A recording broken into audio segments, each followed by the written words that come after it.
What is up, disc golfers? Today on Iceberg TV, I'm really excited to give you guys my official review of the brand new Horizon DD3s from Discmania. But before we get into that, I just want to let you guys know we do have the Kickstarter running for the new V4 from bergsdiscsports.com. I'll link the Kickstarter in the description below, but this is by far the nicest disc golf bag I've ever used. Any improvements that we felt were required to make the V3 even better, we made in the V4. We made it a little bit smaller, a little more compact. Best disc golf bag on the market, hands down, and it's not even close. So let's get into the review. Today's review would not have been made possible without the help of Spike Dies.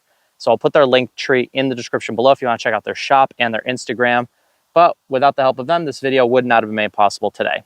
So I threw the Horizon DD3 and the S-Line DD3, and these are so far apart when it comes to flight.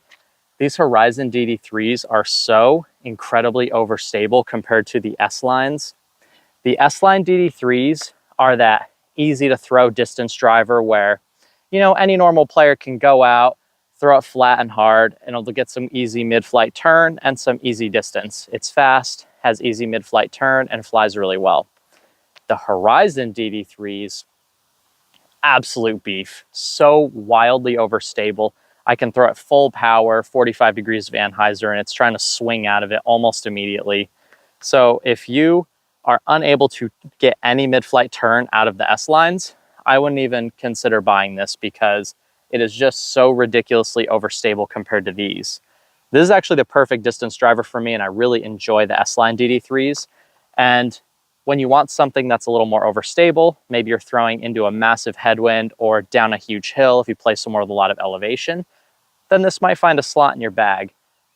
It's very much similar. The molds feel pretty much exactly the same. The plastic pretty much feels the same to me. So I'm not exactly sure why, but oh my God, I cannot stress to you guys enough that this thing is mean and overstable. I could have definitely used this when I was playing at North Cove the other day. I kept sort of getting over on my Destroyer and getting over on this DD3. So it would have been nice to have a little bit more beef in the bag, but this is not a distance driver that you just go out and play at your local course and just throw bombs with it. It is not that disc.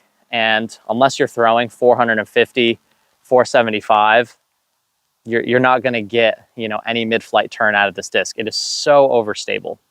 So I think it's the perfect distance driver for Eagle McMahon, and I don't think Eagle has any business throwing these ones unless it's just for rollers or trick shots or some sort of crazy sky annies or anything like that. I think they definitely designed these for Eagle McMahon, for the bigger arms, someone who really needs a lot of overstability because they just have too much arm speed to throw normal discs like the rest of us. So if you feel like that describes you, I would 100% pick one of these guys up. And if it doesn't, I would stock up on these S-Lines because honestly, this is probably one of the best overall distance drivers I've ever thrown. And this thing, it just seems a little ridiculous at times. I'm throwing this thing as hard as I possibly can. And it's really nice to have a distance driver that you can really trust. But in my opinion, Discmania has better distance drivers for the average disc golfer in their lineup. The Paradigm, these S-Line DD3s. I don't think that most players need this, but if you live somewhere really windy or fit any of those other requirements that I've specified earlier in the video, then you should definitely go pick one of these up. But anyways, big shout out to Spike Dies. They helped me come out and film today, and we got a ton of clips of both of us throwing it.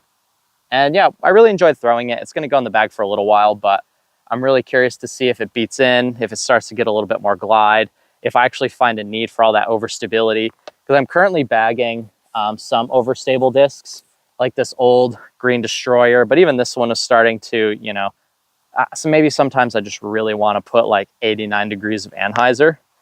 This guy can handle it. But as far as my overstable discs go, that slot is mostly covered. But again, I'm going to put this in the bag for a while, also because it just has this sick die job. I don't throw a ton of dyed discs, so it's really cool to have a nice die in my bag. But to wrap things up, go check out the Kickstarter, premium materials. It's so comfortable, it's so light, it's so compact. It's literally the perfect disc golf bag.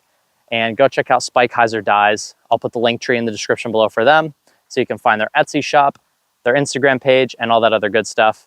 You guys are watching Iceberg TV. Thank you so much for watching, and take care.